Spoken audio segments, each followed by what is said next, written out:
बिस्मिल्लाहिर्रहमानिर्रहीम। अस्सलाम वालेकुम स्टूडेंट्स।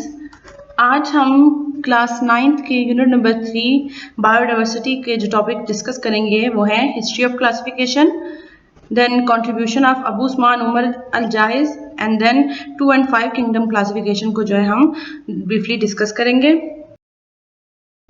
हिस्ट्री ऑफ क्लासिफिकेशन में सबसे पहले जो अरिस्टोटल था उसने दो ग्रुप्स में डिवाइड किया ऑर्गेनिज्म को, प्लांट्स और एनिमल्स में। उसने कहा कि जितने ग्रासेस, बुशेस और ट्रीज हैं वो सब प्लांट्स की कैटेगरी में आ जाएंगे। जैसे कि आप इस डायग्राम में देख सकते हैं, ग्रासेस हैं, ठीक है। इस तरह का स्ट्रक्चर जो होता है प्लांट का वो हमारे पास बुशेस है, और ये हमारे पास क्या है, ट्री। ट्री जो होता है वो हाइट में भी ज्यादा होता है, उसके अलावा इसका जो ट्रंक का पोर्शन है उसका डायमीटर भी ज्यादा होता है एज कम्पेयर टू बुशेस, ठीक है। और ग्रासेस ही हमारे पास स्ट्रक्चर है। तो ये सारे के सारे जो थे ये प्लांट कैटेगरी में आ रहे थे, ठीक है। जबकि एनिमल्स सेकंड ग्रुप में उसने डिवाइड किया, उसमें सारे के सारे एक्वाटिक और टेरेस्ट्रियल एनिमल्स जो थे वो इस कैटेगरी में एनिमल्स में आ गए। एक्वाटिक चाहे वो पानी में रहने वाले थे, चाहे वो जमीन पर रहने वाले थे। टेरेस्ट्रियल बोलते हैं जमीन पर रहने वाले, लैंड में रहने वाले जो है ऑर्गेनिजम्स को बोलते हैं। जैसे आप यहाँ पर देख सकते हैं, ठीक है। ये टेरेस्ट्रियल हमारे पास एनिमल्स हैं और ये एक्वाटिक एनिमल है, ठीक है। तो ये सारे के सारे क्या थे, एनिमल की कैटेगरी में उसने रख दिए, ठीक है। इसके अलावा अरिस्टोटल ने बाद में ऑर्गेनिज्म को on the basis of presence और एब्सेंस ऑफ ब्लड सेल्स जो है उस पर भी डिवाइड किया था कि अगर किसी ऑर्गेनिज्म में रेड ब्लड सेल्स मौजूद हैं या नहीं मौजूद है, उस बेसिस पे भी जो है उसने क्लासीफाई किया था ऑर्गेनिज्म को। देन हम देखें तो आगे हम देखते हैं अबू उस्मान उमर अल जाहिज की कंट्रीब्यूशन। तो ये मुस्लिम साइंटिस्ट थे, इन्होंने एक बुक लिखी थी किताबुल हैवान, ठीक है, जिसमें अबाउट उन्होंने 350 स्पीशीज जो थी एनिमल्स के बारे में जो है डिटेल में हमें उनके कैरेक्टर्स के बारे में बताया था। और इसके अलावा इन्होंने डिटेल दी थी कि किस तरह जो है आर्ट्स जिनको हम चूतियाँ बोलते हैं वो किस तरह एक सोशल सेटअप में रहती हैं, कैसे उनमें कोई एक जो होती है वो लीडर का रोल प्ले करती है जिसको क्वीन कहते हैं, और इसके अलावा वर्कर्स होती हैं जो होम की सारा जो है उसकी देखभाल करती हैं। और उन्होंने पूरे उनके सिस्टम के बारे में, सोशल सेटअप के बारे में जो है डिटेल में बताया था। इसके अलावा जो है इन्होंने, इस साइंटिस्ट ने क्या किया था, ये भी बताया था कि कुछ हमारे पास जो इंसेक्ट्स होते हैं वो क्या करते हैं, लाइट की तरफ उनका रिस्पांस जो है वो शो करते हैं।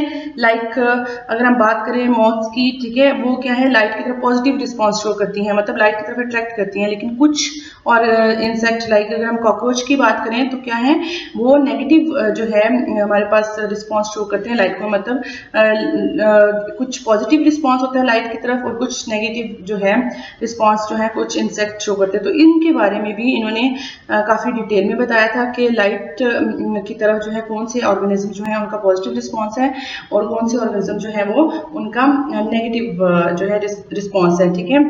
और फिर उन्होंने इस इंफॉर्मेशन को यूज़ किया कि किस तरह जो है मॉस्किटोज या जो फ्लाइज हैं उनसे, यानी जो मक्खियाँ होती हैं उनसे कैसे छुटकारा पाया जा सकता है, ठीक है। जब ये डिटेल उन्होंने दी तो साथ ही ये तरीका भी, इंफॉर्मेशन भी बता दी कि कैसे हम जो है इन चीज़ों से छुटकारा पा सकते हैं अपनी किताब में। देन हम देखें तो 1753 में कार्लस लिनियस जो था उसने 2 किंगडम क्लासिफिकेशन दिया, ठीक है। 2 किंगडम में उसने डिवाइड किया। किस बेस पे डिवाइड किया, उसने कहा कि 2 किंगडम हमारे पास आ गए, किंगडम प्लांटी और किंगडम एनिमिलिया। किंगडम प्लांटी में उसने तमाम उन ऑर्गेनिज्म को शामिल किया जो कि that are able to make own food, जो अपना फूड खुद बना सकते थे और जिनके पास सेल वॉल भी मौजूद थी, है सेल वॉल। सेडेंट्री और जो मूव नहीं थे, सेडेंट्री साकिन होना, ठीक है, जो मूव नहीं थे कर सकते। तो इस तरह के ऑर्गेनिज्म को उसने किस कैटेगरी में रखा, कौन से किंगडम में रखा, प्लांटी में रखा। और इसके अलावा दूसरा जो किंगडम था, किंगडम एनिमिलिया में उसने कौन से ऑर्गेनिज्म को रखा, that can not make food, ठीक है, जो फूड नहीं थे अपना बना सकते, जिनके पास सेल वॉल भी नहीं थी, नो सेल वॉल, और जो कि मोटाइल थे, जो कि मूव कर सकते थे, हरकत कर सकते थे, लोकोमोशन शो कर सकते थे, एक जगह से दूसरी जगह जा सकते थे। तो इसको उन्होंने किंगडम एनिमिलिया में रख दिया, ठीक है। तो ये था कार्लस लिनियस का 2 किंगडम क्लासिफिकेशन। लेकिन इसके बहुत से ड्रॉबैक्स थे। ड्रॉबैक्स क्या थे, अब हम यहाँ लिमिटेशंस क्या थी, वन बाय वन हम देखते हैं। सबसे पहले क्योंकि उसने 2 किंगडम में जो है डिवाइड कर दिया था, प्लांटी और एनिमिलिया में, तो उसकी ड्रॉबैक में तो जो यूग्लिना है हमारे पास, यूग्लिना है plant like as well as animal like characteristic, कि जो यूग्लिना था उसके पास प्लांट लाइक भी कैरेक्टर थे और एनिमल लाइक भी करेक्टर्स जो थे वो मौजूद थे, जबकि इसने जो है जो कार्लस लिनियस था उसने यूग्लिना को किंगडम प्लांटी में रखा था, ठीक है। लेकिन यूग्लिना के पास तो दोनों की एनिमल की तरह के भी कैरेक्टर मौजूद थे। एनिमल की तरह कैरेक्टर क्या था, इसके अंदर सर्वल नहीं थी, जैसे कि एनिमल में हमने कहा है कि नो सर्वल, तो इसमें भी सर्वल मौजूद नहीं थी। लेकिन प्लांट लाइक कैरेक्टर ये था कि वो फूड प्रिपेयर कर सकता था, लेकिन हमें पता है कि प्लांट नाइट टाइम में जो है वो अपना फूड रेडी नहीं कर सकते, ठीक है, यानी वो फोटोसिंथेसिस नहीं कर सकते। लेकिन यूग्लिना का क्या था कि ये जो है रात के वक्त जो है इंगल्फ कर सकता था फूड को, ठीक है, मतलब इसका ये मेथड जो है फूड लेने का वो चेंज होता था डार्कनेस में, ठीक है, अंधेरे में। वो अदरवाइज डे टाइम में जो है ये फूड प्रिपेयर कर सकता था। तो ये ऐसी जो थी वो यूग्लिना की प्रॉपर्टी थी जो जिससे हमें ये पता चलता है कि यूग्लिना जो है ना ही इसको हम किंगडम प्लांटी में रख सकते हैं और ना ही एनिमिलिया में रख सकते हैं, क्योंकि कुछ रिजेम्बलेंस भी है लेकिन कुछ डिफरेंस भी इसके इन दोनों किंगडम के साथ मौजूद है। तो एक तो ये लिमिटेशन होगी।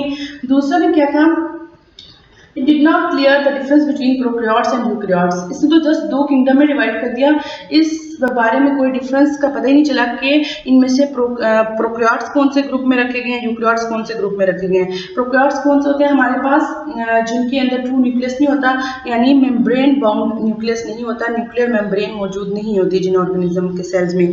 जबकि यूकैरियोट्स हमारे पास कौन से होते हैं, जिनमें मेम्ब्रेन बाउंड न्यूक्लियस मौजूद होता है, यानी न्यूक्लियर मेम्ब्रेन जो है उसके अंदर न्यूक्लियस मौजूद होता है। तो इस के दरमियान भी जो है क्लियर डिफरेंस इसकी क्लासिफिकेशन से जो है हमें पता नहीं चला कि किंगडम प्लांटी और एनिमिलिया में कौन से ऐसे ऑर्गेनिज्म है कि वो प्रोकैरियोट्स हैं या यूकैरियोट्स हैं, ठीक है। थर्ड लिमिटेशन क्या थी, fungi are very different from plants, fungi are heterotroph and have cell wall made up of chitin, ठीक है। सेकेंड थर्ड जो था, जो फंजाई थे हमारे पास उसने उनको किंगडम प्लांटी में शामिल किया था, ठीक है, क्योंकि फंजाई में सेल वॉल होती है तो उसने प्लांटी में उसको शामिल कर दिया। लेकिन क्या था कि अगर हम देखें तो फंजाई जो है इसकी सेल वॉल जो है वो काइटन से, जिस मटेरियल से मिलकर बनी थी वो काइटन था, ठीक है। जबकि जो दूसरे प्लांट्स हैं, ठीक है, ट्रीज हैं, उनकी जो सेल वॉल है वो सेलुलोज मटेरियल से मिलकर बनी होती है। तो ये तो एक मेजर डिफरेंस था। दूसरा क्या था, प्लांट्स क्या थे, ऑटोट्रॉफ्स होते हैं, ठीक है, जो अपना फूड खुद रेडी कर सकते हैं। लेकिन जो फंजाई थे वो क्या थे, हमारे पास हेटेरोट्रॉफ्स थे, ठीक है। हेटेरोट्रॉफ्स का क्या मतलब है कि वो अपना फूड खुद नहीं प्रिपेयर कर रहे थे, मतलब वो क्या कहते हैं, बाय एब्जॉर्प्शन के थ्रू जो है एब्जॉर्ब करके जो है अपना फूड जो है वो हासिल करते हैं, यानी अपना फूड प्रिपेयर नहीं थे कर सकते। तो ये मेजर डिफरेंस थे जिससे ये लिमिटेशन थी हमारे पास कि इनको इन किंगडम्स में यानी किंगडम प्लांटी में हम इसको नहीं रख सकते, इसके लिए कुछ सेपरेट सिस्टम होना चाहिए, ठीक है। सो ये तो था कार्लस लिनियस का टू किंगडम क्लासिफिकेशन और ये उसकी थी लिमिटेशन। देन अर्नस्ट हैकेल जो था इसने 1866 में जो है एक न्यू किंगडम जो है प्रोटिस्टा इंट्रोड्यूस करवाया, जिसमें उसने यूग्लिना लाइक जो ऑर्गेनिज्म, जैसे कि हमने कहा जो लिमिटेशंस थी इसकी टू किंगडम क्लासिफिकेशन, उसमें उसने यूग्लिना को एक सेपरेट किंगडम में रख दिया जिसको उसने प्रोटिस्टा का नाम दिया, ठीक है। 1969 में देन हमारे पास एक और साइंटिस्ट था रॉबर्ट विटिकर, जिसने 5 किंगडम क्लासिफिकेशन जो है वो इंट्रोड्यूस करवाया, जिसमें उसने ऑर्गेनिजम्स को 5 किंगडम में डिवाइड कर दिया। वो किंगडम कौन से थे, kingdom Plantae, fungi, Animalia, protista और मोनेरा। मोनेरा में मोस्टली जो थे वो यूनिसेलुलर प्रोकैरियोट्स शामिल थे, यानी सिंगल सेल पर मुश्तमिल जो प्रोकैरियोट्स होते हैं जिनके अंदर ट्रू न्यूक्लियस नहीं होता वो हमारे पास शामिल थे। और जो प्रोटिस्टा ऑर्गेनिजम्स थे इनमें यूनिसेलुलर यूकैरियोट्स आ जाते हैं, यानी एक सिंगल सेल पर मुश्तमिल यूकैरियोट जिनका न्यूक्लियस जो होता है वो मेम्ब्रेन बाउंड होता है, यानी उनमें न्यूक्लियर मेम्ब्रेन मौजूद होती है। देन हमारे पास एनिमिलिया जो कि हेटेरोट्रॉफ्स थे, मोटाइल थे, अपना फूड जो है खुद प्रिपेयर नहीं थे कर सकते। और देन फंजाई जो कि जिनकी सेल वॉल काइटिन से मिलकर बनी थी और जो अपना फूड जो है वो एब्जॉर्प्शन के मेथड से लेते थे। और इसके बाद प्लांटी जो कि ऑटोट्रॉफ्स थे, अपना फूड खुद प्रिपेयर कर सकते थे, जिनकी सेल वॉल जो है वो सेलुलोज से मिलकर बनी हुई थी, ठीक है। और इस 5 किंगडम जो क्लासिफिकेशन है इसके बारे में हम आगे डिटेल में पढ़ते हैं।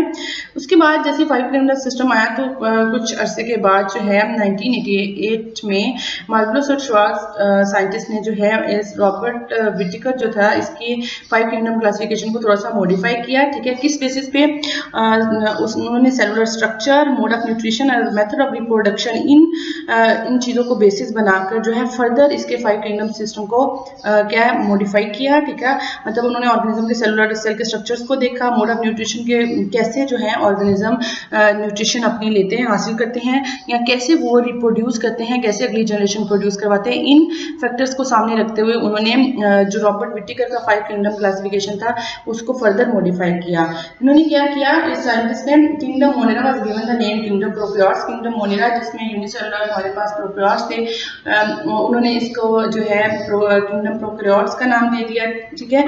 इसके अलावा उन्होंने किंगडम प्रोटिस्टा जिसमें हमारे पास यूनिसेलुलर जो यूकेरियोट्स शामिल थे उसको एक्सपेंड किया और उसमें वो ऑर्गेनिज्म भी शामिल कर दिए जो कि यूनिसेलुलर और सिंपल यूकेरियोट्स थे and non true fungi. Non true fungi ऐसे फंजाई हैं जिनकी सेल वॉल जो है वो काइटन से मिलकर नहीं बनी होती, जो कि नॉर्मली ट्रू फंजाई की मिलकर बनी होती है। तो ऐसे जो फंजाई थे जिनकी सेल वॉल काइटन के बजाय किसी दूसरे मटीरियल से मिलकर बनी हुई थी, उनको भी जो है इन्होंने इसमें शामिल कर दिया, किंगडम प्रोटिस्टा में उसको शामिल कर दिया, ठीक है। तो स्टूडेंट्स ये तो था आज का लेक्चर जिसमें हमने ब्रीफली जो है वो हिस्ट्री ऑफ क्लासिफिकेशन को देखा, कैसे स्टेप बाय स्टेप जो है मुख्तलिफ दौर में जो है साइंटिस्ट ने जो है डिवाइड क्लासीफाई किया डिफरेंट ऑर्गेनिजम्स को डिफरेंट बेसिस पर। और इंशाल्लाह नेक्स्ट लेक्चर में हम 5 किंगडम क्लासिफिकेशन के बारे में डिटेल में पढ़ेंगे, जो कि मोस्टली जो है एक्सेप्टेबल है as compared to previous one जो क्लासिफिकेशन हुई थी ऑर्गेनिज्म की डिफरेंट किंगडम में। Thank you.